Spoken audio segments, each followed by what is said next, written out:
ਸਤਿ ਸ਼੍ਰੀ ਅਕਾਲ ਜੀ। Punjabi radio USA, Punjabi TV USA ਵੇਖਣਾ ਤੇ ਸੁਣਨਾ ਤੁਸੀਂ ਸਾਰੇ ਸ਼ੁਰੂ ਕਰ ਚੁੱਕੇ ਹੋ। ਪ੍ਰੋਗਰਾਮ ਲੈ ਕੇ ਹਾਜ਼ਰ ਹਾਂ ਖਬਰ ਤੇ ਨਜ਼ਰ। ਖਬਰ ਤੇ ਨਜ਼ਰ ਪ੍ਰੋਗਰਾਮ ਦੇ ਵਿੱਚ ਖਬਰਾਂ ਤੇ ਚਾਨਣਾ ਪਾਉਣ ਦੇ ਲਈ ਸਾਡੇ ਨਾਲ ਵਿਸ਼ੇਸ਼ ਤੌਰ ਤੇ ਸੀਨੀਅਰ ਪੱਤਰਕਾਰ ਮਿੰਟੂ ਗੁਰਸਰੀਆ ਜੀ ਮੌਜੂਦ ਰਹਿੰਦੇ ਨੇ। ਉਹਨਾਂ ਦਾ ਸਵਾਗਤ ਕਰਦੇ ਹਾਂ ਤੇ ਫਿਰ ਇੱਕ ਇੱਕ ਕਰਕੇ ਸਾਰੀਆਂ ਖਬਰਾਂ ਤੇ ਚਾਨਣਾ ਪਾਵਾਂਗੇ। ਬਹੁਤ ਬਹੁਤ ਸਵਾਗਤ ਹੈ ਜੀ। ਜੀ ਸ਼ੁਕਰੀਆ ਜੀ ਗੁਰਪ੍ਰੀਤ ਜੀ, ਸਾਰਿਆਂ ਨੂੰ ਸਤਿ ਸ੍ਰੀ ਅਕਾਲ ਜੀ। ਸੋ ਮਿੰਟੂ ਜੀ, ਰੁੱਖ ਆਪਾਂ ਹੁਣ ਖਬਰਾਂ ਵੱਲ ਕਰਦੇ ਹਾਂ ਤੇ ਚੋਣਾਂ ਸੰਬੰਧੀ ਪੰਜਾਬ ਸਰਕਾਰ ਨੂੰ ਕੀ ਹੁਕਮ ਆਏ ਨੇ ਜੀ? ਦੇਖੋ, ਇਹ ਚੋਣਾਂ ਦੀ ਰੁੱਤ ਹੈ ਤੇ ਜਿਹੜੀ ਚੋਣਾਂ ਦੀ ਰੁੱਤ ਹੈ ਮੈਨੂੰ ਲੱਗਦਾ ਕਿ ਹਾਲੇ ਅਮੁੱਕਿਆ, ਇਹਨੇ ਮੁੱਕਣਾ ਨਹੀਂ ਹੈ।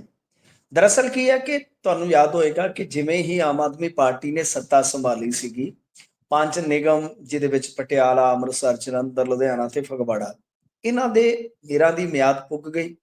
ਫਿਰ ਇਸ ਤੋਂ ਇਲਾਵਾ 42 ਮਿਊਨਿਸਪਲ ਕੌਂਸਲਾਂ ਸੀਗੀਆਂ, ਉਹਨਾਂ ਦਾ ਕਾਰਜਕਾਲ ਖਤਮ ਹੋ ਗਿਆ। ਟਾਲ ਮਟਾਲ ਕੰਮ ਚੱਲਦਾ ਰਿਹਾ ਤੇ ਹੁਣ ਅਖੀਰ ਆਪਾਂ ਕੀ ਦੇਖਿਆ ਸੀਗਾ ਕਿ ਹਾਈ ਕੋਰਟ ਨੇ ਕਾਫੀ ਸਖਤੀ ਵਰਤੀ ਸੀਗੀ। ਉਸ ਤੋਂ ਬਾਅਦ ਕਿਉਂਕਿ ਹਾਈ ਕੋਰਟ ਨੇ ਕਿਹਾ ਸੀਗਾ ਕਿ ਤੁਸੀਂ ਕੁਝ ਦਿਨਾਂ ਦੇ ਅੰਦਰ ਅੰਦਰ ਭਾਈ ਇਲੈਕਸ਼ਨ ਕਰਵਾਓ, ਉਸ ਤੋਂ ਬਾਅਦ ਇਹ ਸੁਪਰੀਮ ਕੋਰਟ ਚਲੇ ਗਏ ਸਨ। ਤਾਂ ਸੁਪਰੀਮ ਕੋਰਟ ਨੇ ਵੀ ਅੱਜ ਕਹਿ ਲਓ ਕਿ ਉਹੀ ਫੈਸਲਾ ਦਿੱਤਾ, ਤਕਰੀਬਨ ਕਹਿ ਲਓ ਹਾਈ ਕੋਰਟ ਵਾਲਾ। ਪਰ ਰਾਹਤ ਦੀ ਗੱਲ ਕੀ ਹੈ?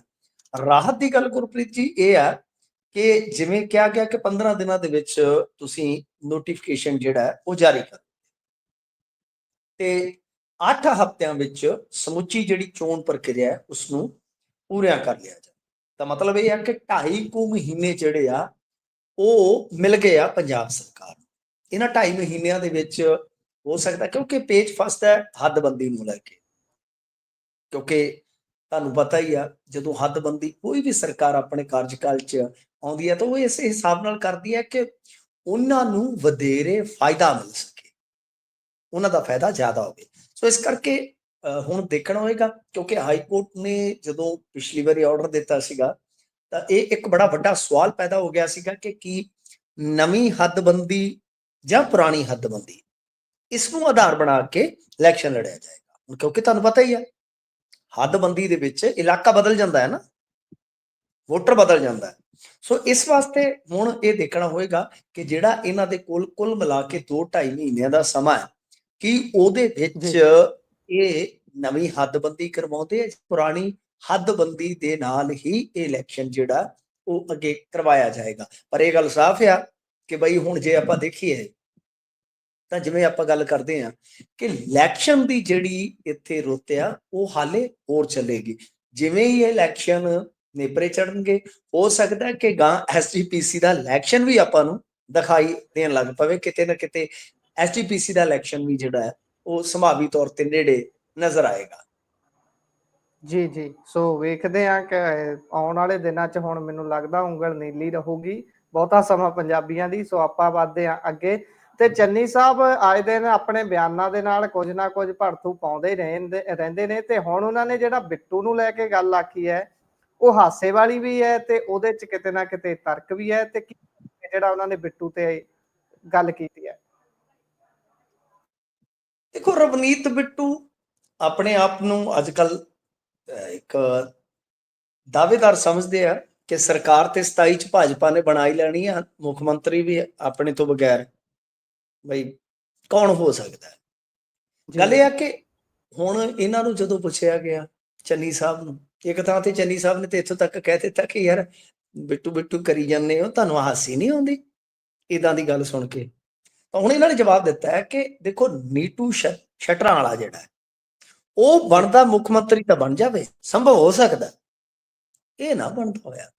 ਜਿਵੇਂ ਤੁਹਾਨੂੰ ਪਤਾ ਹੀ ਆ ਰਾਮੂ ਵਾਲੀਏ ਨੇ ਇਹ ਕਹਿਤਾ ਸੀਗਾ ਕਿ ਖੁਸਰਿਆਂ ਦੇ ਘਰ ਜਵਾਕ ਜੰਮ ਸਕਦਾ ਪਰ ਅਕਾਲੀ ਨਾ ਦੁਬਾਰਾ ਆਉਂਦੇ।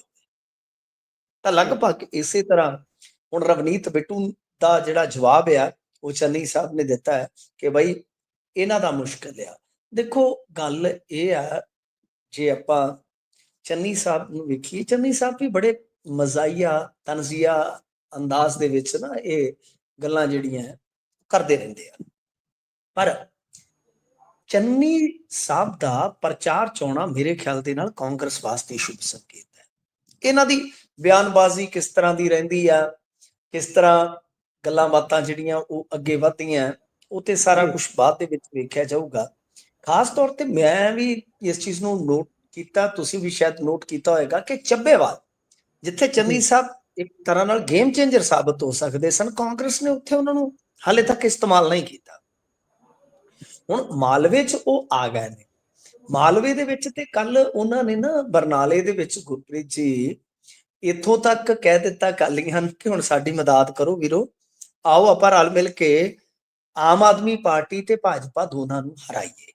ਯਾਨੀ ਜੀ ਓਪਨਲੀ ਕਹਿ ਲਓ ਕਿ ਸੱਦਾ ਦੇ ਦਿੱਤਾ ਚਰਨਜੀਤ ਚੰਨੀ ਨੇ ਅਕਾਲੀਆਂ ਨੂੰ ਕਿ ਤੁਹਾਡੀ ਵੋਟ ਪਈ ਆ ਤੇ ਤੁਹਾਡੀ ਵੋਟ ਜੇ ਸਾਨੂੰ ਭੁਗਤ ਜਾਵੇ ਤੇ ਅਸੀਂ ਇਹਨਾਂ ਦੋਨਾਂ ਨੂੰ ਹੀ ਸਬਕ ਸਿਖਾ ਸਕਦੇ ਹਾਂ। ਤਾਂ ਇਹੋ ਜਿਹੀਆਂ ਗੱਲਾਂ ਚਰਨਜੀਤ ਚੰਨੀ ਹੀ ਕਰ ਸਕਦੇ, ਉਹਨਾਂ ਦਾ ਆਪਣਾ ਅੰਦਾਜ਼ ਆ। ਪਰ ਬਾਵਜੂਦ ਇਸ ਦੇ ਕਿ ਉਹ ਉਹਨਾਂ ਦੀ ਇੱਕ ਕਹਿ ਲਓ ਕਿ ਜਾਣੀ ਪਛਾਣੀ ਜਿਹੜੀ ਹੈ ਬਿਆਨਬਾਜ਼ੀ ਉਹ ਚੱਲਦੀ ਰਹਿੰਦੀ ਹੈ। ਪਰ ਮੇਰਾ ਮੰਨਣਾ ਹੈ ਕਿ ਚੱਬੇਵਾਲ ਸੀਟ ਤੇ ਜੇਕਰ ਚਰਨਜੀਤ ਚੰਨੀ ਦਾ ਬਿਹਤਰ ਢੰਗ ਨਾਲ ਕਾਂਗਰਸ ਇਸਤੇਮਾਲ ਕਰਦੀ ਹੈ ਤਾਂ ਉਹਦਾ ਫਾਇਦਾ ਮਿਲ ਸਕਦਾ ਹੈ ਨਾ। ਖੈਰ ਬਾਕੀ ਬਿਆਨਬਾਜ਼ੀਆਂ ਤੇ ਹੀ ਰਾਜਨੀਤੀ ਜਿਹੜੀ ਹੈ ਉਹ ਤੁਹਾਨੂੰ ਪਤਾ ਜ਼ਿਆਦਾਤਰ ਟੁਰਦੀ ਹੈ ਇੱਥੇ। ਤੁਸੀਂ ਵੇਖਿਆ ਹੋਣਾ ਵੀਕਐਂਡ ਤੇ ਰਵਨੀਤ ਬਿੱਟੂ ਨੇ ਪੋਸਟ ਵਾਲਾ ਬਿਆਨ ਦੇ ਦਿੱਤਾ, ਉਸ ਤੋਂ ਪਹਿਲਾਂ ਕਿਸਾਨਾਂ ਵਾਲਾ ਬਿਆਨ ਦੇ ਦਿੱਤਾ। ਤਾਂ ਇਸ ਜੀ ਤਰ੍ਹਾਂ ਮਤਲਬ ਕਿ ਉਹ ਕੁਛ ਨਾ ਕੁਛ ਬੋਲ ਦਿੰਦੇ ਆ ਜਿਨ੍ਹਾਂ ਤੇ ਸੁਰਖੀਆਂ ਬਣਦੀਆਂ ਰਹਿੰਦੀਆਂ ਨੇ।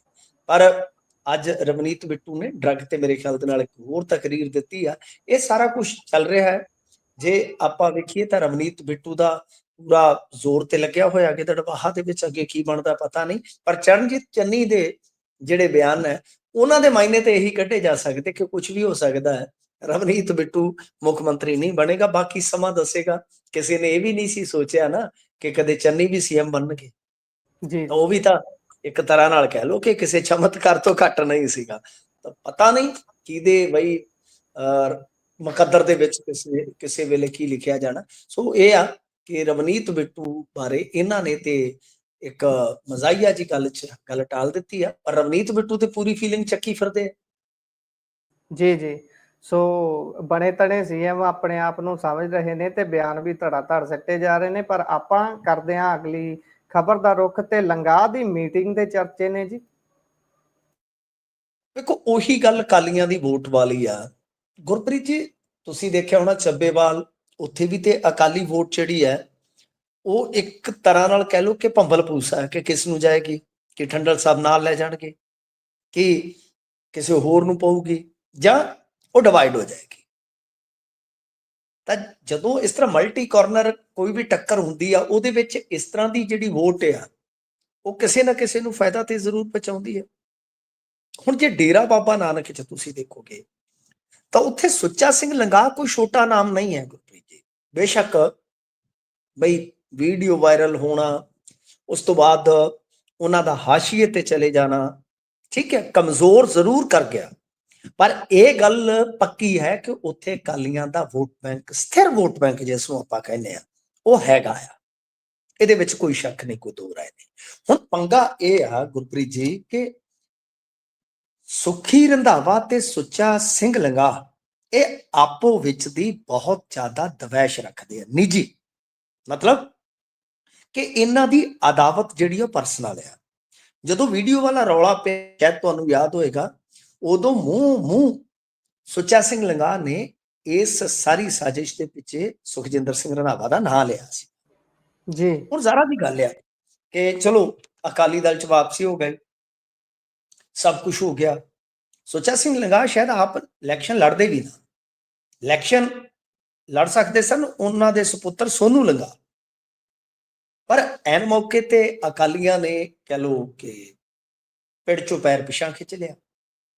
ਹੁਣ ਹੁੰਦਾ ਕੀ ਆ ਕਿ ਦੇਖੋ ਉੱਥੇ ਸੁਖੀ ਨੂੰ ਜੇ ਯਾਨੀ ਰੰਧਾਵਾ ਜੀ ਜੇ ਮੰਨ ਲਓ ਇਹ ਸਪੋਰਟ ਕਰਦੇ ਤੇ ਫਿਰ ਤੇ ਸਾਰੀ ਕਹਾਣੀ ਗੜਬੜ ਹੋ ਜਾਏਗੀ। ਪਰ ਉਹ ਵੋਟ ਕਿਸੇ ਨਾ ਕਿਸੇ ਪਾਸੇ ਤੇ ਲਿਜਾਣੀ ਹੈ ਨਾ, ਕੈਡਰ ਤੇ ਇਸਤੇਮਾਲ ਕਰਨਾ ਹੀ ਹੈ। ਹੁਣ ਇੱਕ ਚਰਚਾ ਬੀਤੇ ਦਿਨ ਦੀ ਚੱਲ ਰਹੀ ਆ, ਕਿਉਂਕਿ ਇਹਨਾਂ ਚੀਜ਼ਾਂ ਦੇ ਜੇ ਤੁਸੀਂ ਸਬੂਤ ਮੰਗੋਗੇ, ਸਬੂਤ ਨਹੀਂ ਹੁੰਦੇ, ਸਿਰਫ ਤੇ ਜੀ ਸਿਰਫ ਕਹਿ ਲਓ ਕਿ ਚਰਚੇ ਹੁੰਦੇ ਆ। ਕਹਿੰਦੇ ਆ ਕਿ ਬੀਤੇ ਦਿਨੀ ਜਦੋਂ ਭਗਵੰਤ ਮਾਨ ਡੇਰਾ ਬਾਬਾ ਨਾਨਕ ਚ ਆਏ ਨੇ, ਇੱਕ ਬਹੁਤ ਵੱਡੇ ਆਮ ਆਦਮੀ ਪਾਰਟੀ ਦੇ ਲੀਡਰ ਨੇ ਸੁੱਚਾ ਸਿੰਘ ਲੰਗਾਹ ਤੇ ਮਾਨ ਦੀ ਮੀਟਿੰਗ ਜਿਹੜੀ ਹੈ ਉਹ ਕਰਵਾ ਦਿੱਤੀ ਹੈ। ਜੀ ਇਹ ਤੇ ਹੁਣ ਵੈਸੇ ਜੇ ਤੁਸੀਂ ਦੇਖੋਗੇ ਬਰਨਾਲੇ ਦੇ ਵਿੱਚ ਵੀ ਜਿਹੜੇ ਇਹਨਾਂ ਦੇ ਅਕਾਲੀ ਲੀਡਰ ਆ ਕੁਲਵੰਤ ਸਿੰਘ, ਉਹ ਬਈ ਉਹ ਵੀ ਕਹਿ ਰਹੇ ਸੀਗੇ ਕਿ ਮੈਨੂੰ ਪੰਜਾਂ ਦੇ ਹੀ ਫੋਨ ਆਏ ਆ। ਮਤਲਬ ਕਿ ਜਿਵੇਂ ਮੈਂ ਤੁਹਾਨੂੰ ਕਿਹਾ ਕਿ 100-200 ਵੋਟ ਪਿੱਛੇ ਬਾਜੀ ਲੱਗ ਜਾਂਦੀ ਹੈ, ਬਹੁਤ ਕੁਝ ਦਾਅ ਤੇ ਲੱਗ ਜਾਂਦਾ ਹੈ। ਜਿਨ੍ਹਾਂ ਦੇ ਕੋਲ 1000, 10,000, 5,000, 20,000 ਤੱਕ ਵੋਟ ਦਾ ਪ੍ਰਬੰਧ ਹੈ, ਤਾਂ ਤੁਸੀਂ ਸੋਚ ਕੇ ਦੇਖੋ, ਉਹਨਾਂ ਦੇ ਮਗਰ ਤੇ ਸਾਰਿਆਂ ਨੇ ਪੂਛ ਤੜਾਉਣੀ ਹੈ ਕਿ ਕਿਤੇ ਨਾ ਕਿਤੇ ਸਾਨੂੰ ਸਾਥ ਮਿਲ ਜਾਵੇ। ਸੋ ਇਹ ਆ ਕਿ ਇਸ ਮੀਟਿੰਗ ਤੋਂ ਬਾਅਦ ਹੁਣ ਇਹ ਦੇਖਣਾ ਹੋਏਗਾ ਕਿ ਕੀ ਫੈਸਲਾ ਹੁੰਦਾ। ਮੀਟਿੰਗ ਹੋਣੀ ਲੀਡਰਾਂ ਦੀ ਕੋਈ ਅਲੋਕਾਰੀ ਗੱਲ ਨਹੀਂ, ਮੇਰੇ ਵਾਸਤੇ ਕੋਈ ਇਹ ਗੁਰਪ੍ਰੀਤ ਜੀ ਨਵਾਂ ਮਾਮਲਾ ਨਹੀਂ ਹੈ। ਅਸੀਂ ਜੀ ਬਹੁਤ ਜੀ ਬੰਦੇ, ਮੈਂ ਇੱਕ ਵਾਰੀ ਅਸੀਂ ਉਹ ਬੰਦੇ ਅਸੀਂ ਚਲੋ ਫੋਟੋ ਨਹੀਂ ਲਏ ਹੋਈ ਸਾਥੋਂ, ਸੱਚ ਜਾਣਿਓ ਜਿਹੜੇ ਬੰਦਿਆਂ ਨੇ ਪੂਰੇ ਝੰਡੇ ਚੱਕ ਰੱਖੇ ਸੀ ਉਹ ਬਾਦਲਾਂ ਦੀ ਬੈਠਕ ਚੋਂ ਤੜਕੇ ਨਿਕਲਦੇ ਅਸੀਂ ਦੇਖ ਲਏ, ਤੇ ਸਾਨੂੰ ਮਤਲਬ ਕਿ ਕਿਸੇ ਨੇ ਦੱਸਿਆ ਸੀ ਭੱਜ ਕੇ ਗਏ। ਉਹ ਬੰਦੇ ਜੀ ਜਿਹੜੇ ਕਿ ਪੂਰੀ ਮਤਲਬ ਕਿ ਉਸ ਵੇਲੇ ਬੇਅਦਬੀਆਂ ਤੋਂ ਬਾਅਦ ਬੜੇ ਵੀ ਮਤਲਬ ਕਿ ਬੀਬੇ ਬਣ ਕੇ ਦੂਜੇ ਪਾਸਿਓਂ ਵਾਹਵਾਹੀ ਖੱਟ ਰਹੇ ਸੀ, ਪਰ ਉਹ ਜੀ ਇਹਨਾਂ ਦੀ ਬੈਠਕ ਚ ਬਦਾਨਾ ਖਾ ਕੇ ਨਿਕਲੇ। तो कहने का मतलब है कि कोई ऐसी गल नहीं है, कोई नवी गल नहीं, मीटिंगां ਹੁੰਦੀਆਂ ਨੇ ਲੀਡਰਾਂ ਦੀਆਂ। ਪਰ ਇਹ ਹੁਣ ਵੇਖਣਾ ਦਿਲਚਸਪ ਹੋਏਗਾ ਕਿ ਇਹ ਜਿਹੜਾ ਸਾਰਾ ਕੁਝ ਹੈ ਕਿ ਅਕਾਲੀ ਵੋਟ ਜਿਹੜੀ ਆ ਕੀ ਵੰਡਵੀਂ ਪਊਗੀ, ਕਿਉਂਕਿ ਜੀ ਐਲਾਨੀਆਂ ਤਾਂ ਕੁਝ ਵੀ ਨਹੀਂ ਹੈ। ਜਾਂ ਤਾਂ ਤੁਸੀਂ ਆਪਣੇ ਵਰਕਰਸ ਨੂੰ ਕਹਿ ਦਿਓ ਕਿ ਬਾਈਕਾਟ ਆ, ਆਪਾਂ ਪਾਉਣੀ ਨਹੀਂ ਜਾਂ ਨੋਟਾਂ ਨੂੰ ਜੀ ਪਾਵਾਂਗੇ। ਤੇ ਜੇ ਮੰਨ ਲਓ ਇਸ ਤਰ੍ਹਾਂ ਦਾ ਇੱਕ ਕਹਿ ਲਓ ਕਿ ਚੁੱਪੀ ਵਾਲਾ ਕੰਮ ਆ, ਤਾਂ ਫਿਰ ਇਹਦਾ ਮਤਲਬ ਇਹ ਆ ਕਿ ਸ਼ਾਇਦ ਵੰਡਵੀਂ ਪੈ ਸਕਦੀ ਹੈ ਕਿ ਹਲਕੇ ਦੇ ਹਿਸਾਬ ਨਾਲ, ਉਮੀਦਵਾਰ ਦੇ ਹਿਸਾਬ ਨਾਲ ਤੈਅ ਕਰੋ ਕਿ ਆਪਣੇ ਕਾਡਰ ਨੇ ਕਿੱਧਰ ਭੁਗਤਣਾ। ਤੇ ਇਹ ਸਥਿਤੀ ਦਿਲਚਸਪ ਹੋ ਜਾਂਦੀ ਹੈ। ਤੇ ਇਹਦਾ ਮਤਲਬ ਇਹ ਆ ਕਿ ਜਿਹੜੀ ਇਹ ਚਰਚਾ ਜੇ ਹਕੀਕੀ ਰੂਪ ਦੇ ਵਿੱਚ ਅਮਲ ਚ ਆ ਜਾਂਦੀ ਆ, ਤਾਂ ਮੈਨੂੰ ਲੱਗਦਾ ਕਿ ਸੁਖਜਿੰਦਰ ਸਿੰਘ ਰੰਧਾਵਾ ਵਾਸਤੇ ਪਹਿਲਾਂ ਹੀ ਉਹ ਬਹੁਤ ਵੱਡੀ ਕਹਿ ਲਓ ਕਿ ਲੜਾਈ ਚ ਫਸੇ ਹੋਏ ਆ, ਤਾਂ ਮੇਰੇ ਖਿਆਲ ਦੇ ਨਾਲ ਉਹਨਾਂ ਦੀ ਸੀਟ ਹੋਰ ਵੀ ਜ਼ਿਆਦਾ ਉਹਨਾਂ ਵਾਸਤੇ ਟਫ ਹੋ ਜਾਏਗੀ। ਜੀ ਸੋ ਹੁਣ ਵੇਖਦੇ ਹਾਂ ਬਣਦਾ ਕੀ ਹੈ। ਪਰ ਅੱਗੇ ਚਲੀਏ, ਰਾਜਾ ਵੜਿੰਗ ਹੁਣੀ ਆਏ ਦਿਨ ਕੋਈ ਨਾ ਕੋਈ ਵਿਵਾਦ ਸਹੇੜ ਹੀ ਲੈਂਦੇ ਨੇ। ਹੁਣ ਨਵੇਂ ਚ ਘਿਰ ਗਏ ਨੇ, ਹੁਣ ਨਵਾਂ ਵਿਵਾਦ ਕੀ ਹੈ ਜੀ? ਹਾਂਜੀ ਦੇਖੋ, ਰਾਜਾ ਵੜਿੰਗ ਅੱਜ ਇੱਕ ਮਸਜਿਦ ਚ ਚਲੇ ਗਏ, ਗਿੱਦੜਬਾਹਾ ਦੇ ਵਿੱਚ ਇੱਕ ਮਸਜਿਦ ਆ। ਹੁਣ ਇਹ ਠਹਿਰੇ ਪ੍ਰਧਾਨ, 3 ਵਾਰ ਦੇ ਵਿਧਾਇਕ ਆ, ਲੰਮਾ ਸਮਾਂ ਇਹਨਾਂ ਯੂਥ ਦੇ ਵਿੱਚ ਕੰਮ ਕੀਤਾ ਹੈ। ਕੀ ਇਹਨਾਂ ਨੂੰ ਇਹ ਨਹੀਂ ਪਤਾ ਕਿ ਤੁਸੀਂ ਕਿਸੇ ਧਾਰਮਿਕ ਸਥਾਨ ਤੇ ਜਾ ਕੇ ਆਪਣਾ ਪ੍ਰਚਾਰ ਇਤਿਹਾਦਿਕ ਜੋ ਹੈ ਨਹੀਂ ਕਰ ਸਕਦੇ? ਪਰ ਗਿੱਦੜਬਾਹਾ ਚ ਖੁੱਲਾ ਖੇਡ ਫਰੂਕਾਬਾਦੀ ਚੱਲਣ ਡਿਆ। ਤੁਸੀਂ ਵੇਖਿਆ ਹੋਣਾ ਹੈ ਕਿ ਚੱਲਦੀ ਕੰਪੇਨ ਦੇ ਵਿੱਚੋਂ ਮਨਪ੍ਰੀਤ ਬਾਦਲ ਅਮਿਤ ਸ਼ਾਹ ਨੂੰ ਮਿਲਣ ਚਲੇ ਜਾਂਦੇ ਆ, ਜੀ ਜੀ ਉਹ ਉੱਥੋਂ ਫੋਟੋ ਵੀ ਪਾਉਂਦੇ ਆ, ਤੇ ਤੁਸੀਂ ਵੇਖੋ ਕਿ ਉਹ ਬਕਾਇਦਾ ਪ੍ਰੋਜੈਕਟਾਂ ਦਾ ਐਲਾਨ ਕਰਦੇ ਆ ਗਿੱਦੜਬਾਹਾ ਵਾਸਤੇ। ਆਹ ਕੁਛ ਮਨਜ਼ੂਰ ਹੋ ਗਿਆ ਜੀ, ਆਹ ਕੁਛ ਕਰਾਂਗੇ ਜੀ। ਫਿਰ ਉਹਨਾਂ ਦਾ ਇੱਕ ਵੀਡੀਓ ਵਾਇਰਲ ਹੋ ਜਾਂਦਾ ਹੈ ਜਿਹਦੇ ਚ ਉਹ ਇੱਕ ਪਿੰਡ ਹੈ ਗੁਰੂਸਰ, ਸਾਡੇ ਲਾਗੇ ਲਾਗੇ ਹੀ ਆ ਦੋਨੇ ਗੁਰੂਸਰ, ਮੇਰੇ ਵਾਲਾ ਗੁਰੂਸਰ ਹੋ ਰਿਹਾ, ਉਹ ਗੁਰੂਸਰ ਹੋ ਰਿਹਾ, ਗਿੱਦੜਬਾਹਾ ਚ ਹੈ। ਤਾਂ ਜੀ ਉੱਥੇ ਉਹਨਾਂ ਦਾ ਇੱਕ ਵੀਡੀਓ ਵਾਇਰਲ ਹੋ ਜਾਂਦਾ ਜਿਹਦੇ ਵਿੱਚ ਉਹ ਨਾ ਸਿਰਫ ਨੀਮ ਫੌਜੀ ਦਸਤਿਆਂ ਚ ਭਰਤੀ ਦੀ ਗੱਲ ਕਰ ਰਹੇ ਆ ਕਿ ਉੱਥੇ ਤੁਹਾਨੂੰ ਭਰਤੀ ਕਰਵਾ ਦੇਾਂਗੇ, ਬਲਕਿ ਜੋ ਸਾਡਾ ਟਰਾਂਸਪੋਰਟ ਡਿਪਾਰਟਮੈਂਟ ਹੈ ਉਹਦੇ ਇੱਕ ਐਮਡੀ ਦਾ ਜ਼ਿਕਰ ਕਰਦੇ ਆ ਕਿ ਕੰਡਕਟਰੀ ਤਾਂ ਬਾਈ ਤੁਹਾਨੂੰ ਐ ਚੁਟਕੀਆਂ ਚ ਦਵਾ ਦਿਆਂਗੇ। ਜੀ ਤਾਂ ਬਾਈ ਹੁਣ ਇਹ ਵੀਡੀਓ ਵਾਇਰਲ ਹੁੰਦਾ, ਬਾਅਦ ਦੇ ਵਿੱਚ ਉਹ ਸਫਾਈ ਦਿੰਦੇ ਆ ਕਿ ਨਹੀਂ ਨਹੀਂ ਜੀ, ਮੈਂ ਤੇ ਸੀ ਪਾਈਟ ਕੈਂਪਾਂ ਦੀ ਗੱਲ ਕਰ ਰਿਹਾ ਸੀ ਜਾਂ ਸੀ ਪਾਈਟ ਸੈਂਟਰਾਂ ਦੀ ਗੱਲ ਕਰ ਰਿਹਾ ਸੀਗਾ। ਗੱਲ ਨੂੰ ਘੁਮਾ ਦਿੱਤਾ ਉਹਨਾਂ ਨੇ। ਅੱਛਾ ਇੱਕ ਚੀਜ਼ ਹੋਰ ਦੇਖੋ, ਗਿੱਦੜਬਾਹਾ ਚ ਡਿੰਪੀ ਢਿੱਲੋਂ ਦਾ ਇੱਕ ਬਿਆਨ ਸ਼ਾਇਦ ਤੁਸੀਂ ਸੁਣਿਆ ਹੋਵੇਗਾ। ਉਹ ਕਹਿੰਦੇ ਆ ਜੀ ਕਿ ਮੇਰੇ ਕੋਲ ਅਮਨ ਅਰੋੜਾ ਆਏ ਪਾਰਟੀ ਜੁਆਇਨਿੰਗ ਤੋਂ ਬਾਅਦ, ਨਾਲ ਢੋਸ ਸਾਹਿਬ ਆਏ, ਤੇ ਉਹ ਡਿੱਗੀ ਚ 100 ਕਰੋੜ ਰੁਪਈਆ ਰੱਖੀ ਫਿਰਦੇ ਸੀ। ਇੱਕ ਅੱਧ ਕਰੋੜ ਨਹੀਂ, 100 ਕਰੋੜ। ਜੀ ਇੰਨਾ ਪੈਸਾ ਡਿੱਗੀ ਚ ਕਿਵੇਂ ਆ ਗਿਆ, ਇਹ ਵੀ ਮੈਂ ਤੇ ਸੋਚ ਕੇ ਕਮਲਾ ਹੋਇਆ। ਹੁਣ ਉਹ ਕਹਿੰਦੇ ਕਿ ਪੈਸਾ ਮਾਨ ਸਾਹਿਬ ਨੇ ਭੇਜਿਆ ਸੀਗਾ, ਤਾਂ ਤੁਸੀਂ ਸੋਚ ਕੇ ਦੇਖੋ ਨਾ ਜਨਾਬ, 100 ਕਰੋੜ ਰੁਪਈਆ ਕਾਹਦੇ ਵਾਸਤੇ ਆਇਆ, ਕਿੱਥੋਂ? ਮਤਲਬ ਕਿ ਗਿੱਦੜਬਾਹਾ ਦੇ ਵਿੱਚ ਕੋਈ ਚੋਣ ਕਮਿਸ਼ਨ ਨਜ਼ਰ ਨਹੀਂ ਆ ਰਿਹਾ, ਕੋਈ ਕੁਝ ਵੀ ਕਰ ਰਿਹਾ, ਕੋਈ ਕੁਝ ਵੀ ਬੋਲ ਰਿਹਾ। ਸੋ ਇਹ ਇਸ ਵੇਲੇ ਕਹਿ ਲੋ ਕਿ ਮਾਮਲਾ ਕੁਝ ਇਸ ਤਰ੍ਹਾਂ ਦਾ ਬਣ ਗਿਆ ਹੈ ਗੁਰਪ੍ਰੀਤ ਜੀ, ਕਿ ਸਾਡਾ ਚੋਣ ਕਮਿਸ਼ਨ ਵੈਸੇ ਵੀ ਉਹ ਵਾਚਡੌਗ ਜਿਹੜਾ ਹੈ ਉਹ ਨਹੀਂ ਰਿਹਾ, ਉਹ ਤੇ ਸਿਰਫ ਭਾਜਪਾ ਦੀ ਬ੍ਰਾਂਚ ਬਣ ਕੇ ਰਹਿ ਗਿਆ। ਇਹਨੂੰ ਜੇ ਇੰਨੇ ਦਿਨ ਦੇ ਦਿਓ, ਇੱਥੇ ਇਲੈਕਸ਼ਨ ਲੇਟ ਕਰ ਦਿੱਤਾ। ਨਹੀਂ ਤੇ ਜੇ ਤੁਸੀਂ ਵੇਖੋ ਕਿ ਸਾਡੇ ਤੇ ਪ੍ਰਧਾਨ ਮੰਤਰੀ ਨੇ ਕਹਿ ਦਿੱਤਾ ਸੀਗਾ ਕਿ ਉਹ ਰੋਟੀ ਵੀ ਛੀਨ ਲੈਂਗੇ, ਉਹ ਬੇਟੀ ਵੀ ਛੀਨ, ਤਾਂ ਇਹ ਜੀ ਕਿੱਡਾ ਬਿਆਨ, ਕਿੱਡੀ ਮੁਤਸਵੀ ਸੋਚ ਦਾ ਮੁਜ਼ਾਹਰਾ ਹੈ ਸਰ। ਸੋ ਇਸ ਕਰਕੇ ਇੱਥੇ ਗਿੱਦੜਬਾਹਾ ਦੇ ਵਿੱਚ ਖੁੱਲਾ ਹੀ ਕੰਮ ਚੱਲਣ ਡਿਆ। ਸੋ ਇਹ ਅੱਜ ਹੋਇਆ ਕਿ ਰਾਜਾ ਬਣੇਗੇ, ਇੱਕ ਮਸਜਿਦ ਦੇ ਵਿੱਚ ਚਲੇ ਗਏ, ਜਿਸ ਤੋਂ ਬਾਅਦ ਇਹ ਕੰਟਰੋਵਰਸੀ ਜਿਹੜੀ ਆ ਉਤਪੰਨ ਹੋ ਗਈ ਜੀ। ਸੋ ਇਹ ਸਾਰੀਆਂ ਚੀਜ਼ਾਂ ਦੇ ਵਿੱਚ ਇਲੈਕਸ਼ਨ ਕਮਿਸ਼ਨ ਦੀ ਭੂਮਿਕਾ ਬਹੁਤ ਵੱਡੀ ਹੋ ਜਾਂਦੀ ਹੈ, ਪਰ ਇਲੈਕਸ਼ਨ ਕਮਿਸ਼ਨ ਸੱਚੀਓ ਹੀ ਗਾਇਬ ਨਜ਼ਰ ਆਉਂਦਾ ਜਦੋਂ ਇਹੋ ਜਿਹੀਆਂ ਹਰਕਤਾਂ ਹੁੰਦੀਆਂ ਤੇ ਉਹਨਾਂ ਤੇ ਕੋਈ ਕਾਰਵਾਈ ਨਹੀਂ ਹੁੰਦੀ। ਪਰ ਆਪਾਂ ਅਗਲੀ ਖਬਰ ਦੇ ਵੱਲ ਚੱਲੀਏ ਤੇ ਸਿੱਧੂ ਹੁਣੀ ਕਹਿੰਦੇ ਸ਼ੋਅ 'ਚ ਕਿਸੇ 'ਚ ਵਾਪਸੀ ਕੀਤੀ ਹੈ ਤੇ ਉਸ ਤੋਂ ਬਾਅਦ ਪਰ ਉਹਨਾਂ ਨੇ ਹੁਣ ਰਾਹੁਲ ਤੇ ਪ੍ਰਿਯੰਕਾ ਦੇ ਨਾਲ ਵਫਾਦਾਰੀ ਵਾਲਾ ਢੋਲ ਫੇਰ ਵਜਾਇਆ ਜੀ। ਦੇਖੋ, ਇਹਨਾਂ ਨੂੰ ਢੋਲ ਵਜਾਉਣਾ ਇਸ ਕਰਕੇ ਪੈ ਰਿਹਾ ਨਾ ਕਿਉਂਕਿ ਕੁਝ ਦਿਨ ਪਹਿਲਾਂ ਬੀਬੀ ਨਵਜੋਤ ਕੌਰ ਸਿੱਧੂ ਦੀ ਇੱਕ ਫੋਟੋ ਵਾਇਰਲ ਹੋਈ ਸੀਗੀ ਅਮਰੀਕਾ ਦੇ ਵਿੱਚ, ਜਿਹੜੇ ਸਫੀਰ ਰਹਿ ਕੇ ਆਏ ਨੇ ਤਰਨਜੀਤ ਸਿੰਘ ਸੰਧੂ, ਉਹਨਾਂ ਦੇ ਨਾਲ। ਜੀ ਜੀ ਇਸ ਫੋਟੋ ਦੇ ਬੜੇ ਮਾਇਨੇ ਕੱਢੇ ਜਾ ਰਹੇ ਸੀ। ਕੋਈ ਕਹਿ ਰਿਹਾ ਸੀਗਾ ਕਿ ਅਫਸੋਸ ਪ੍ਰਗਟਾਉਣ ਗਏ ਬੀਬੀ ਸਿੱਧੂ, ਕੁਝ ਕਹਿੰਦੇ ਕਿ ਘਰ ਵਾਪਸੀ ਸੰਭਵ ਹੋ ਸਕਦੀ ਆ। ਜਦੋਂ ਇਸ ਤਰ੍ਹਾਂ ਦੇ ਚਰਚੇ ਚੱਲ ਰਹੇ ਸੀਗੇ, ਗੁਰਪ੍ਰੀਤ ਜੀ, ਇੱਕ ਚੀਜ਼ ਹੋਰ ਵਾਪਰੀ ਆ। ਇਹਨਾਂ ਦੇ ਘਰ ਦੇ ਵਿੱਚ ਜੋ ਇਹਨਾਂ ਦੀ ਟੀਮ ਸੀ ਪੁਰਾਣੀ, ਕਿਸੇ ਵੇਲੇ ਨਵਜੋਤ ਸਿੰਘ ਸਿੱਧੂ ਕੋਲ ਆਪਣੇ ਕਾਉਂਸਲਰ ਸਨ ਅੱਛੀ ਖਾਸੀ ਤਾਦਾਦ ਦੇ ਵਿੱਚ, ਲਗਭਗ 10 ਕੁ ਹੋਣੇ ਆ। ਉਸ ਤੋਂ ਬਾਅਦ ਪਾਰਟੀਆਂ ਪੂਟੀਆਂ ਬਦਲ ਗਈਆਂ, ਯਾਨੀ ਸਾਰਾ ਕੁਝ ਹੀ ਜਿਹੜਾ ਪੁੱਠਾ ਪੈ ਗਿਆ।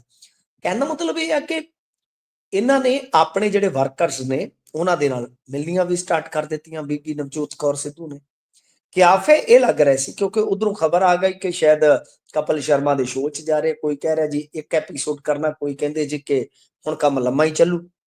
ਜੀ ਤਾਂ ਇਹਨਾਂ ਨੇ ਇੱਕ ਇੰਟਰਵਿਊ ਦੇ ਵਿੱਚ ਇਹ ਸਾਫ਼ ਕਰ ਦਿੱਤਾ ਨਵਜੋਤ ਸਿੱਧੂ ਹੋਰਾਂ ਨੇ ਕਿ ਦੇਖੋ ਗੱਲ ਇਹ ਆ ਕਿ ਬਈ ਮੈਂ ਪ੍ਰਿਯੰਕਾ ਅਤੇ ਰਾਹੁਲ ਉਹਨਾਂ ਨੂੰ ਸਮਰਪਿਤ ਆ। ਹਾਲਾਂਕਿ ਇਹਨਾਂ ਨੇ ਕੁਝ ਨਿੱਜੀ ਗੱਲਾਂ ਵੀ ਕਹੀਆਂ ਕਿ ਬਈ ਮੈਨੂੰ ਸਜ਼ਾ ਜਿਹੜੀ ਕਰਵਾਈ ਗਈ ਆ ਉਹਦੇ ਪਿੱਛੇ ਵੀ ਕੁਝ ਚਾਲ ਸੀ, ਕੁਝ ਬੰਦੇ ਸੀਐਮ ਬਣਨ ਦਾ ਖ਼ਾਬ ਦੇਖ ਰਹੇ ਸੀ, ਉਹ ਖਤਮ ਹੋ ਗਏ, ਪੰਜਾਬ ਨੂੰ ਇੱਕ ਰੋਡ ਮੈਪ ਦੀ ਜ਼ਰੂਰਤ ਆ, ਵਗੈਰਾ ਵਗੈਰਾ ਜਿਹੜੀਆਂ ਉਹ ਗੱਲਾਂ ਕਰਦੇ ਨੇ, ਉਹ ਉਹਨਾਂ ਨੇ ਫਿਰ ਉਹਨਾਂ ਦਾ ਦੁਹਰਾ ਕੀਤਾ ਕਿ ਮੈਨੂੰ ਕਿਹਾ ਜਾਂਦਾ ਸੀਗਾ ਕਿ ਤੂੰ ਹਰਿਆਣੇ ਚੋਂ ਲੜ ਲਾ, ਵਗੈਰਾ ਵਗੈਰਾ, ਕਿ ਪੰਜਾਬ ਤੋਂ ਦੂਰ ਹੋ ਜਾ। ਉਹ ਸਾਰਾ ਕੁਝ ਅੱਗੇ ਸਭ ਨੇ ਸੁਣਿਆ ਹੀ ਆ, ਉਹ ਪੁਰਾਣਾ ਤਵਾਈ ਆ ਉਹਨਾਂ ਦਾ ਜਿਹੜਾ ਬਚਦਾ।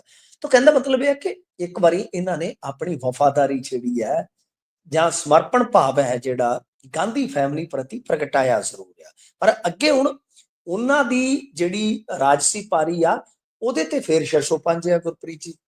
ਕੀ ਉਹ ਵਾਪਸੀ ਕਰਨਗੇ? ਜੇ ਨਹੀਂ ਤਾਂ ਕੀ ਬੀਬੀ ਨਵਜੋਤ ਕੌਰ ਸਿੱਧੂ ਉਹਨਾਂ ਦੀ ਸਿਆਸਤ ਨੂੰ ਅੱਗੇ ਵਧਾਏਗੀ? ਇਹ ਸਾਰੀਆਂ ਚੀਜ਼ਾਂ ਨੇ, ਪਰ ਉਹਨਾਂ ਨੇ ਇੱਕ ਵਾਰੀ ਫੇਰ ਇਸ ਭੰਬਲ ਭੂਸੇ ਨੂੰ ਹੋਰ ਵੀ ਵੱਡਾ ਕਰ ਦਿੱਤਾ ਕਿ ਵੇਖੋ ਜੀ, ਗੱਲ ਇਹ ਆ ਕਿ ਮੈਂ ਗਾਂਧੀ ਫੈਮਿਲੀ, ਖਾਸ ਤੌਰ ਤੇ ਰਾਹੁਲ ਅਤੇ ਪ੍ਰਿਯੰਕਾ, ਉਹਨਾਂ ਪ੍ਰਤੀ ਸਮਰਪਣ ਭਾਵ ਰੱਖਦਾ। ਹੁਣ ਅੱਗੇ ਦੇਖੋ ਕੀ ਬਣਦਾ। ਪਰ ਨਵਜੋਤ ਸਿੰਘ ਸਿੱਧੂ ਦਾ ਜੇ ਤੁਸੀਂ ਵੇਖੋਗੇ ਕਾਂਗਰਸ ਦੇ ਵਿੱਚ ਉਦਾਂ ਵੀ ਉਹ ਦਾਬਾ ਤੇ ਰਿਹਾ ਨਹੀਂ, ਕਿਉਂਕਿ ਇਹਨਾਂ ਦੇ ਬਰੋਬਰ ਜਿਹੜੇ ਧੜੇ ਸੀਗੇ ਉਹ ਬਹੁਤ ਤਾਕਤ ਫੜ ਚੁੱਕੇ ਆ। ਇਹਨਾਂ ਨੂੰ ਵੀ ਪਤਾ, ਇਹਨਾਂ ਦੇ ਤੇ ਜਿਹੜੇ ਹੈਗੇ ਨੇ ਜਸਵੀਰ ਸਿੰਘ ਡਿੰਪਾ, ਉਹਨਾਂ ਨੂੰ ਸਿੱਧੂ ਵਾਲੇ ਹਲਕੇ ਦਾ ਇੰਚਾਰਜ ਲਾ ਦਿੱਤਾ ਗਿਆ ਲੈ ਕੇ। ਜੀ ਤੁਸੀਂ ਦੇਖੋ ਨਾ, ਅੰਮ੍ਰਿਤਸਰ ਪੂਰਬੀ ਦਾ ਇੰਚਾਰਜ ਜਿਹੜਾ ਹੈ ਉਹ ਡਿੰਪਾ ਜੀ ਨੂੰ ਲਾ ਦਿੱਤਾ ਜਾਂਦਾ। ਇਹਦਾ ਮਤਲਬ ਇਹ ਆ ਕਿ ਜਸਵੀਰ ਸਿੰਘ ਡਿੰਪਾ ਆਉਣ ਵਾਲੇ ਸਮੇਂ 'ਚ ਉੱਥੋਂ ਇਲੈਕਸ਼ਨ ਲੜਨ ਦੀ ਤਿਆਰੀ ਕਰ ਰਹੇ ਨੇ। ਤਾਂ ਫਿਰ ਤੁਸੀਂ ਸੋਚ ਕੇ ਦੇਖੋ ਕਿ ਸਿੱਧੂ ਫੈਮਿਲੀ ਵਾਸਤੇ ਕਾਂਗਰਸ 'ਚ ਕਿੰਨੀ ਕੁ ਜਗ੍ਹਾ ਬਚਦੀ ਹੈ ਤੇ ਕਦੋਂ ਕੁ ਤੱਕ ਬਚਦੀ ਆ। ਜੀ ਸੋ ਇਹ ਤਾਂ ਹੁਣ ਸਮਾਂ ਬਿਆਨ ਕਰੂਗਾ ਕਿ ਸਿੱਧੂ ਸਾਹਿਬ ਹੋਲ ਟਾਈਮ ਪੋਲਿਟਿਕਸ ਵੱਲ ਨੂੰ ਮੁੜਦੇ ਨੇ ਕਿ ਪਾਰਟ ਟਾਈਮਰ ਬਣ ਕੇ ਹੀ ਰਹਿ ਜਾਂਦੇ ਨੇ। ਤੇ ਗੱਲ ਆਪਾਂ ਅਗਲੀ ਖਬਰ ਦੀ ਕਰਦੇ ਹਾਂ। ਸੁਧਾਰ ਲਹਿਰ ਵਾਲੇ ਗਿਆਨੀ ਹਰਪ੍ਰੀਤ ਸਿੰਘ ਹੋਣਾ ਨੂੰ ਮਿਲੇ ਨੇ ਜੀ। ਦੇਖੋ, ਇਹ ਜਿਹੜੇ ਸੁਧਾਰਵਾਦੀ ਅਕਾਲੀ ਆ, ਇਹ ਮਿਲੇ ਨੇ ਅੱਜ ਤਖਤ ਸ੍ਰੀ ਦਮਦਮਾ ਸਾਹਿਬ ਵਿਖੇ ਪ੍ਰੇਮ ਸਿੰਘ ਚੰਦੂ ਮਾਜਰਾ ਜੀ ਦੀ ਅਗਵਾਈ ਦੇ ਵਿੱਚ। ਗੁਰਪ੍ਰੀਤ ਜੀ, ਇਹਨੂੰ ਬਸ ਆਪਾਂ ਜੇ ਸੰਖੇਪ 'ਚ ਸਮਝੀਏ ਤਾਂ ਇਹੋ ਆ ਕਿ ਬੀਤੇ ਦਿਨੀ ਇੱਕ ਚਰਚਾ ਨੇ ਬਹੁਤ ਜ਼ਿਆਦਾ ਇੱਕ ਖਿੱਚ ਦਾ ਕੇਂਦਰੀ ਬਣ ਗਈ, ਕਹਿ ਲਓ, ਬੜਾ ਧਿਆਨ ਖਿੱਚਿਆ। ਉਹ ਇਹ ਸੀ ਕਿ ਇੱਕ ਗੁਪਤ ਮੀਟਿੰਗ ਹੁੰਦੀ ਆ ਧਾਮੀ ਸਾਹਿਬ ਨੇ ਉਹ ਕਹਿੰਦੇ ਕਿ ਕਥਿਤ ਤੌਰ ਤੇ ਮੀਟਿੰਗ ਜਿਹੜੀ ਅਰੇਂਜ ਕਰਵਾਈ ਤੇ ਉਹਦੇ ਵਿੱਚ ਗਿਆਨੀ ਹਰਪ੍ਰੀਤ ਸਿੰਘ ਜੀ ਅਤੇ ਬਲਵਿੰਦਰ ਸਿੰਘ ਭੂੰਦੜ ਮਿਲੇ ਆ। ਤੇ ਉਸ ਮੀਟਿੰਗ ਦਾ ਮੰਤਵ ਜਿਹੜਾ ਸੀਗਾ ਉਹ ਇਹੋ ਸੀਗਾ ਕਿ ਗਿਆਨੀ ਹਰਪ੍ਰੀਤ ਸਿੰਘ ਜੀ ਨੂੰ ਸ਼ਾਂਤ ਕੀਤਾ ਜਾਵੇ, ਕਿਉਂਕਿ ਉਹ ਬਹੁਤ ਗਰਮ ਨੇ। ਉਹਨਾਂ ਦਾ ਲਹਿਜ਼ਾ, ਉਹਨਾਂ ਦਾ ਰੁਖ, ਰਵੱਈਆ ਉਹ ਬਹੁਤ ਗਰਮ ਹੈ। ਇਸ ਗੱਲ ਦੀ ਸ਼ਾਇਦ ਵਿਰਸਾ ਸਿੰਘ ਵਲਟੋਆ ਹੋਰਾਂ ਨੇ ਵੀ ਸ਼ਾਦੀ ਭਰੀ ਸੀਗੀ, ਤੁਹਾਨੂੰ ਯਾਦ ਹੋਏਗਾ। ਤਾਂ ਉਸ ਤੋਂ ਬਾਅਦ ਢੀਂਡਸਾ ਸਾਹਿਬ ਨੇ ਵੀ, ਯਾਨੀ ਪਰਮਿੰਦਰ ਸਿੰਘ ਢੀਂਡਸਾ ਹੋਰਾਂ ਨੇ ਵੀ ਇਸ ਤੇ ਸਵਾਲ ਚੁੱਕਿਆ। ਸਪੋਕਸਮੈਨ ਅਖਬਾਰ ਤੇ ਅਕਸਰ ਤੁਹਾਨੂੰ ਪਤਾ ਲਿਖਦਾ ਰਹਿੰਦਾ ਹੈ। ਸੋ ਇਹ ਸਾਰੀਆਂ ਚੀਜ਼ਾਂ ਜਿਹੜੀਆਂ ਸੀਗੀਆਂ ਉਹ ਜਦੋਂ ਨਾਲ ਚੱਲ ਰਹੀਆਂ ਸੀਗੀਆਂ ਤਾਂ ਠੀਕ ਉਸ ਵੇਲੇ ਇੱਕ ਮੀਟਿੰਗ ਇਹਨਾਂ ਨੇ ਵੀ ਕੀਤੀ ਹੈ। ਇਹਦਾ ਮਤਲਬ ਇਹੋ ਆ ਕਿ ਇੱਕ ਪਾਸੇ ਜਿੱਥੇ ਅਕਾਲੀਆਂ ਦਾ ਕਿਤੇ ਨਾ ਕਿਤੇ ਜ਼ੋਰ ਲਗਾ ਰਿਹਾ ਕਿ ਬਈ ਗਿਆਨੀ ਹਰਪ੍ਰੀਤ ਸਿੰਘ ਜੀ ਨੂੰ ਸ਼ਾਂਤ ਕਰ ਲਿਆ ਜਾਵੇ, ਤਾਂ ਦੂਸਰੇ ਪਾਸੇ ਜਿਹੜੇ ਸੁਧਾਰ ਲਹਿਰ ਬਾਰੇ ਅਕਾਲੀ ਆ, ਇਹਨਾਂ ਦਾ ਵੀ ਕਿਤੇ ਨਾ ਕਿਤੇ ਮੱਥਾ ਠਣਕਿਆ ਹੋਏਗਾ ਕਿ ਕਿਤੇ ਮਾਮਲਾ ਜਿਹੜਾ ਸੈੱਟ ਨਾ ਹੋ ਜਾਵੇ। ਸੋ ਇਸ ਕਰਕੇ ਇਹਨਾਂ ਨੇ ਵੀ ਮੁਲਾਕਾਤ ਕਰਕੇ ਉਹੀ ਗੱਲ ਜਿਹੜੀ ਆ ਰੱਖੀ ਹੋਏਗੀ। ਮਤਲਬ ਕਿ ਬਾਹਰ ਆ ਕੇ ਤਾਂ ਨਹੀਂ ਦੱਸਿਆ ਜਾਂਦਾ, ਪਰ ਅੰਦਰ ਦੀਆਂ ਕਹਾਣੀਆਂ ਆਪਾਂ ਨੂੰ ਪਤਾ ਹੀ ਆ ਕਿ ਇਸੇ ਪ੍ਰਕਾਰ ਹੀ ਫਿਰ ਅੱਗੇ ਵਧਦੀਆਂ ਨੇ ਜੀ। ਜੀ, ਸੋ ਇਹ ਤਾਂ ਹੈ, ਹਰੇਕ ਵਿਅਕਤੀ ਨੇ ਆਪਣਾ ਪੱਖ ਜਾਂ ਆਪਣੀ ਗੱਲ ਰੱਖਣੀ ਹੈ। ਸੋ ਮਿੰਟੂ ਜੀ, ਪ੍ਰੋਗਰਾਮ ਦਾ ਸਮਾਂ ਇੱਥੇ ਸਮਾਪਤ ਹੁੰਦਾ ਹੈ ਜੀ। ਤੁਸੀਂ ਸਾਡੇ ਨਾਲ ਜਾਣਕਾਰੀਆਂ ਸਾਂਝੀਆਂ ਕੀਤੀਆਂ, ਬਹੁਤ ਬਹੁਤ ਧੰਨਵਾਦ ਜੀ। ਜੀ ਸ਼ੁਕਰੀਆ। ਸੋ ਇਹ ਸਨ ਸਾਡੇ ਨਾਲ ਮਿੰਟੂ ਗੁਰਸਰੀਆ ਜੀ, ਜਿਨ੍ਹਾਂ ਨੇ ਵੱਖ-ਵੱਖ ਖਬਰਾਂ ਦੇ ਉੱਪਰ ਚਾਨਣਾ ਪਾਇਆ। ਤੇ ਪ੍ਰੋਗਰਾਮ ਤੁਹਾਨੂੰ ਕਿਹੋ ਜਿਹਾ ਲੱਗਿਆ, ਤੁਸੀਂ ਆਪਣੇ ਵਿਚਾਰ, ਰਾਏ, ਟਿੱਪਣੀਆਂ ਸਾਡੇ ਨਾਲ ਪੰਜਾਬੀ ਰੇਡੀਓ USA ਦੇ ਪਲੇਟਫਾਰਮਸ ਦੇ ਉੱਪਰ ਜਾ ਕੇ ਸਾਂਝੇ ਕਰ ਸਕਦੇ ਹੋ। ਜੁੜੇ ਰਹੋ ਪੰਜਾਬੀ ਰੇਡੀਓ ਤੇ ਪੰਜਾਬੀ TV USA ਦੇ ਨਾਲ। ਬਹੁਤ ਬਹੁਤ ਧੰਨਵਾਦ, ਪਿਆਰ ਭਰੀ ਸਤਿ ਸ੍ਰੀ ਅਕਾਲ।